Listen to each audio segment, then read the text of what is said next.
incredible tour. We've had 27 stops, 7 alone in the East Coast, so it's very exciting. And thank you to the people who have dialed in on the webcast. I'm excited to hear from you, hopefully at the end with some questions and comments. So let's talk about Women Lead the book.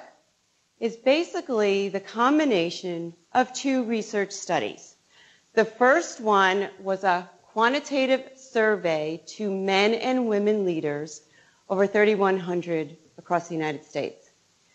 The second study was the one that I did personally by interviewing, a qualitative study, over 200 women leaders in all aspects, all vertical areas, business owners, physicians, corporations.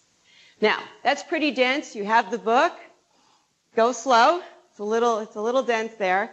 I'm going to try to bring to life to you today some of the findings, a few of the findings that I thought would be relevant around gender and generation. So, how are women leading the way? That was the question, the research question that started us. Because we saw so many changes. A woman was starting a business every second somewhere in the world. There were more women from the U.S. in the Olympics than men. The Congress has shifted. The military has shifted. We see changes, and we wanted to learn more. So first finding, very interesting. In that quantitative survey, in the back of that book, we sent it out. These are general leadership studies that academics send out, and we took a pulse test across the nation and said, measuring commonly measured leadership attributes and skills. Men and women, how do you score yourself? How do you score the other gender?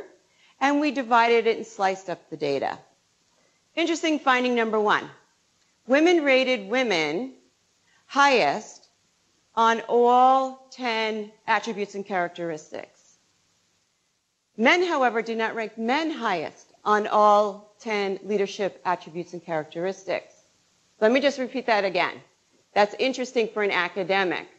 Women ranked women highest on all leadership characteristics and attributes, but men did not rank men highest on all leadership attributes and characteristics.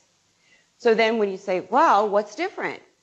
I said, well, maybe we're looking instead of male, female, maybe what we should be looking at are generation. Could we find out what men might have different viewpoints than other men? And sure enough, that's what we found.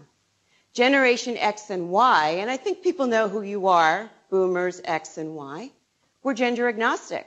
That meant they didn't really see any differences in how men or women led, which brings you to the conclusion that the possible segment that was scoring differences between men and women were boomer men, which makes sense, right? Very different generations, right? We all have different kinds of environments we grow up with.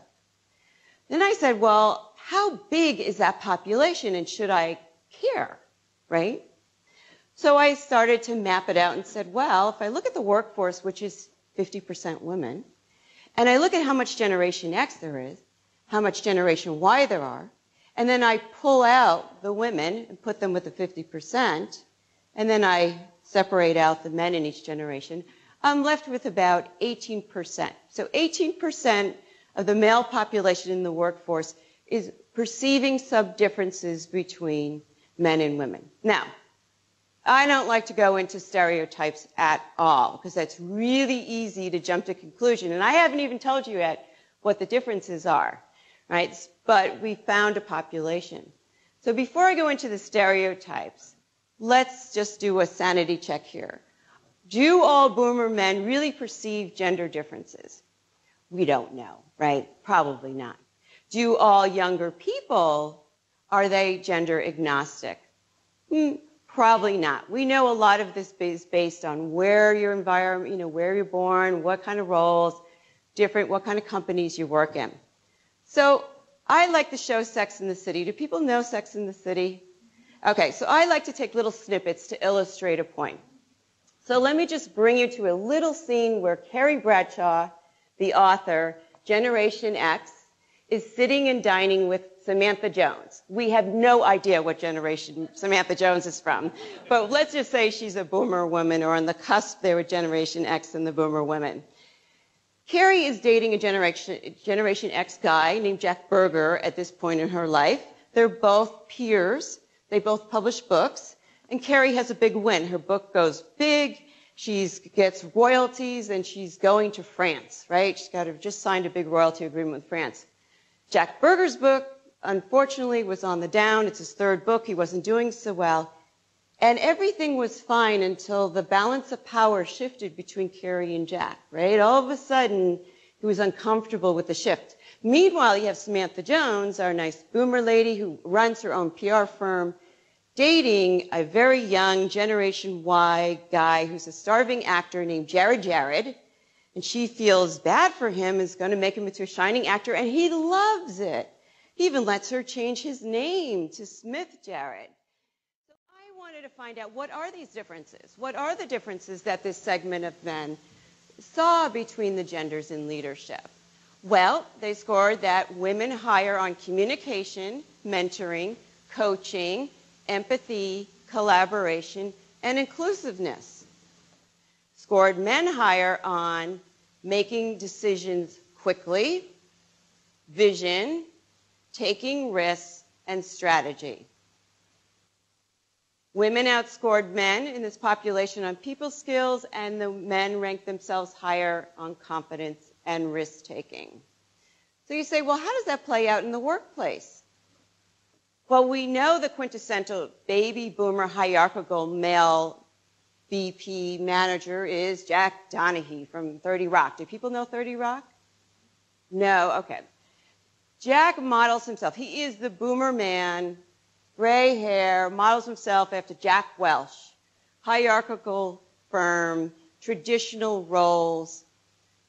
So here is an example of, is this the quick decisiveness that modern companies really will want anymore? Or is this an example of a traditional hierarchical type of decisiveness? So that doesn't really fly so much, particularly where I live in Silicon Valley, that kind of. So is that the kind of decisiveness? Is that we want in leadership? Well, I talk to women. Now, when you see these bubbles come up, that means I'm in my interviews now with these 200 women, and I ask them, what about these findings? What do you think? The women said to me, you know what, people today in 21st century business is about people. So leadership skills, you really need to have those skills of collaboration and inclusiveness, all of the things that women shine on. But at the same time, you also need to be able to take risks. So many of the women, both entrepreneurs, COOs, and CEOs said, you know, something that set me apart from men and women in my company or in my business was the fact that I was willing to take a risk. And that is an important learning, and I think that we can learn from the gender data that we had. Collaboration and people skills are imperative, but so is risk-taking. So let's take a look at, do people know Nurse Jackie? Everybody here knows Nurse Jackie. This is the only one that you usually have to explain. So Nurse Jackie is in a Queens ER room. This is a really good example of situational risk. You might remember that the head of the hospital had a pulmonary attack. They take him off the floor. The ER is in absolute chaos. Even the doctors who you see in the white coats are not standing up and taking charge. Rather, you're going to see in the situation the subject matter expert who understands the operations and the process in the ER is the person, not necessarily the highest ranked, is the person who takes charge. Taking care of the customer is primary, but at the same time, you see the risk-taking of how do I make sure that people are taken care of. Now, I'm not going to encourage you, this is your firm here to tell you what to do, but I think it's a great illustration of both of the characteristics of leadership coming into play. So I say to the women who I'm interviewing, tell me how this plays out in the workplace. What is calculated risk? What should people be doing today different than in the past? And they said to me, Tracey, the big difference today is you cannot wait around to get tapped on the shoulder. There's people sitting in companies thinking because they've been in a company for a long time, they've been in a role for a long time, that it's their turn. And they said that isn't how modern leadership is today. Companies are much more competitive, much more under global pressures. We need people who raise their hand. We need people today who find extensions of our business, whether it be a cost saving or a profit opportunity or taking care of a customer in a different way. That's what CEOs are looking for. That's what chief operating officers are looking for. Status quo is not suitable anymore. Good lessons. So let's just talk about that other characteristics, confidence. Well, I took a little dive into the generations. Well, there's our boomer men, felt that they're more confident than boomer women. Generation Y women, feeling that they're more confident than Generation Y men. And Generation Y women feeling that they are more confident than Generation boomers and Y and X women. So our youngest generation is the most confident generation coming into the workforce. Second, when do people think that they will become leaders? Generation X and boomers say 40s. That's about the time where you become a leader. What did Generation Y, our millennials, say? 20s. 20s, I should be, right? Probably have a few in the room. I should be a director by my 20s. I should be a vice president by my 20s. Very different kind of philosophy coming into the workforce, right? And you know what we're feeling, right? Generation X is sitting around saying, I've been here following the rules. Baby boomers aren't retiring. I'm not moving up. Got millennials coming in on the pipeline saying, wait a minute, I want to be a VP. Right? So you got a lot of different dynamics going in the workforce. So I asked a Gen Y in one of our interviews who was a vice president, tell me what's going on with your generation. What's going on with your thinking? And she said to me, you know what? When my parents graduated from college, they had a job. Whether the college got them the job, the neighbor got them the job, or the job was available. And then they just stayed there. They stayed there for the longevity. She said, I graduated from college, I had no job. I graduated a survivor. So I approach my career like a survivor. And she said, I go out and I look at firms. I look at the board of directors. What are their ages? What is the gender? What is their background? Right? And then I talk to people on LinkedIn and Facebook and say, what is it like to work in that firm? And she said, I don't worry about moving. I'll move states. I'll move across county lines. I'll move from different firms. Because here's what I learned. Not all companies are kind to women. They don't value them. Not all companies are kind to younger generations. But if I'm going to control my career, which she wanted to be a vice president by 29, I have to make some choices, and I have to interview firms as aggressively as they interview me. And I need to go out and get the skills and experience, right, to get to where I want to go. Very different philosophy coming in, and we do see that in the numbers, the turnover, very different with the younger generation than with the previous generations. Okay, negotiating and problem solving, very interesting. We had conflicting results. On the quantitative study, men respondents scored as more proficient and as experts in negotiating over women. When I did the qualitative study and interviewed women, 200 plus women, they said, you know what, women are more proficient in complex business negotiations. And many said, in fact, if you have a global negotiation or complex negotiation, you absolutely want to make sure you have a woman at the table. Very interesting differences. I said, why would I have two different differences? And women said to me, it's the word, negotiating. It has a connotation. It's really now today about problem solving. No. Today in business, it's really problem solving. It's complex negotiations. In fact, you need to have a lot of different skills today when you're negotiating. In the high-tech world, in your world, you have global, you have complexities, you have a lot of money at stake. It isn't about win-lose anymore. It is about win-win. And women bring a very unique characteristics to the table. They bring the listening skills, the preparation skills, the looking at all stakeholders, wanting to make sure that there's a mutual gain felt by all parties. But, women said, women do not like to negotiate for themselves. Came up over and over and over again. They don't like to ask for promotions, and they don't like to negotiate for salary. So there is a difference that came up.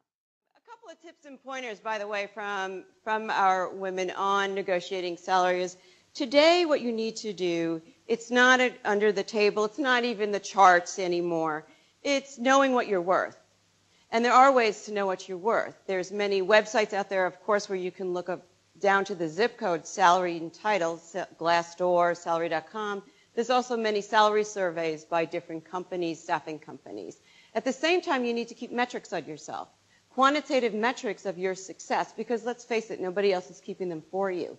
You bring in the data and you can have a conversation. The point of this, in the business context, is that we have shifted away from the win-lose type of negotiating into win-win. And the gender and generations both play well into this area of negotiation.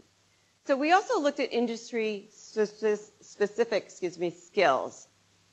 Healthcare, information technology, services, telecommunications, and manufacturing. Across the board, the number one and number two top leadership skill, both genders and all generations picked, was communication skills and managing complex projects. Communication meaning internal communication, written communication, the way that you speak, the way that you present, and complex projects just because the world has gotten so much more complex. Number one and number two across the board. Other skills that are important is organizing people, industry experience, negotiation, strategy, and technical proficiency. So the question comes up is, well, how do I get these skills? I went back out to these women and say, what do you suggest for people who are working in a company to say, you know, how do I get these leadership skills? How can I build up a portfolio if I'm in my job? They said, number one, take classes, inside and outside. There's a whole portfolio of classes that your company probably offers that you don't even know about. Take a look at it. If you need negotiating skills, if you need financial skills or technology.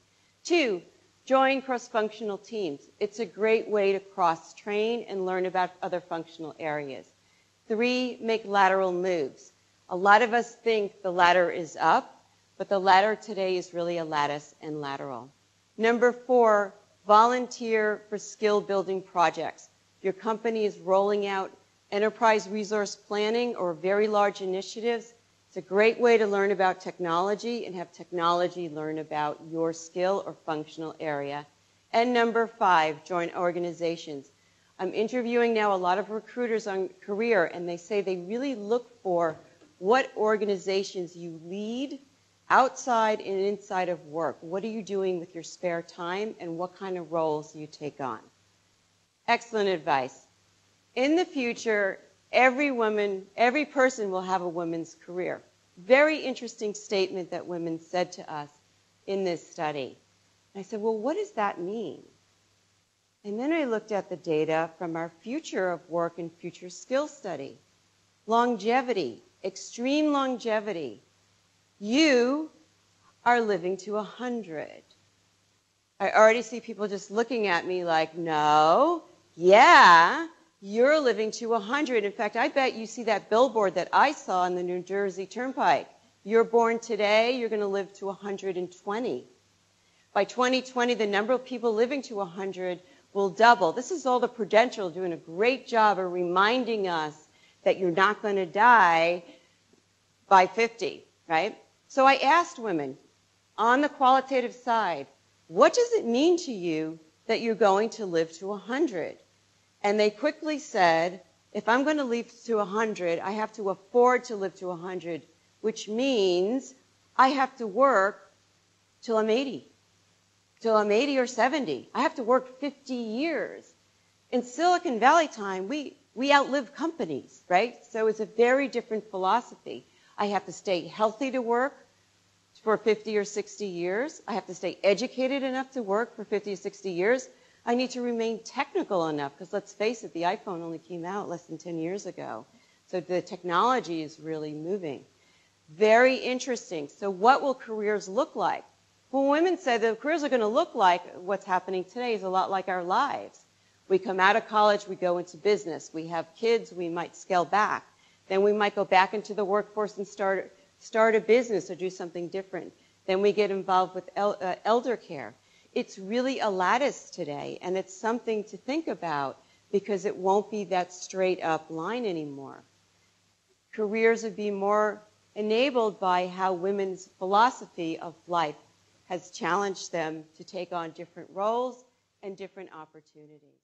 Mentors, are they important? You know, in our interviews, yes. In fact, in both studies, mentors came up as being critically important, not only to have mentors, but also to be a mentor. However, women felt that the whole mentorship model has dramatically changed.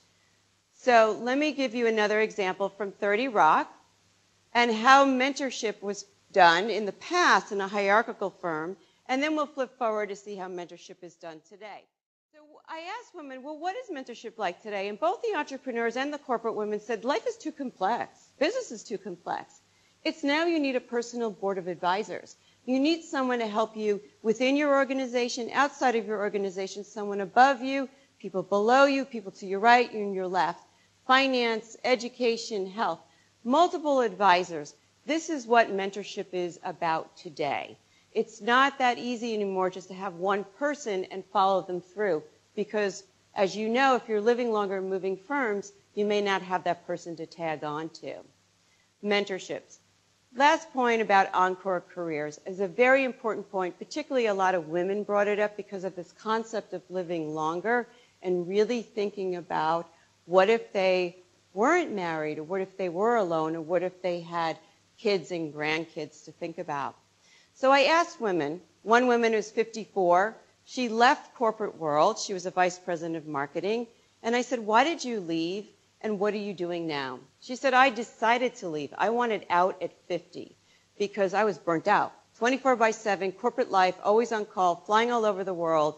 I was burnt out. She said, I'm a great marketing person. I had to figure out how to ratchet down for my encore career. She said, I went out and looked at women and men and saw, she said, the world divided into two spaces. One was the people with the skills. They know how to program webs. They know how to fix cars. They know how to bake cakes. They can package themselves, sell the skill, and make money in their next life. She goes, you know what? That's not me. She said, here I am, a corporate person. All I know is marketing. I know a lot about marketing in different kinds of firms and different functional areas. So she said, I fall into the bucket of the skilled consultant. So she said, I made a plan to figure out what would I be in my encore career. Today, she has a small firm where she is marketing consultant for small high-tech firms who don't have marketing departments. The second woman I interviewed was 67, and I asked her about her encore career. I thought she was in it. She goes, no, my encore career starts at 70. My encore career is 70 to 90. She said, after all, I will be living to 100, and I don't have enough money. So I'm going to have to work till I'm 90. I'm a single mom, paid for my daughter's college education, advanced degrees, and she's getting married. She says, I got a long life of debt ahead of me. And she's working now. So she said, I look at things differently. The world is divided into two buckets. One is what's in my proximity, because let's face it, I'm not moving. So who's hiring locally? And second, what's age appropriate? Who's going to hire a 70-year-old? She said, here I am living in these two industries, healthcare and technology.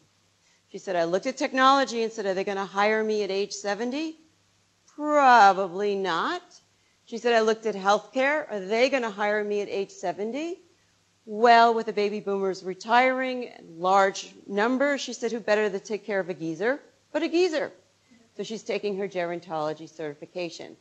Bottom line, what all women said is don't get stuck without options.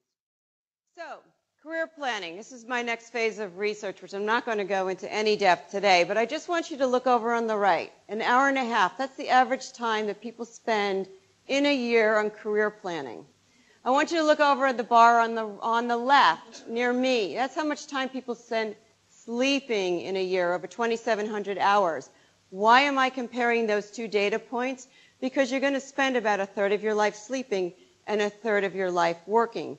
And if you're going to live to 100, you might want to think about spending some time around career planning.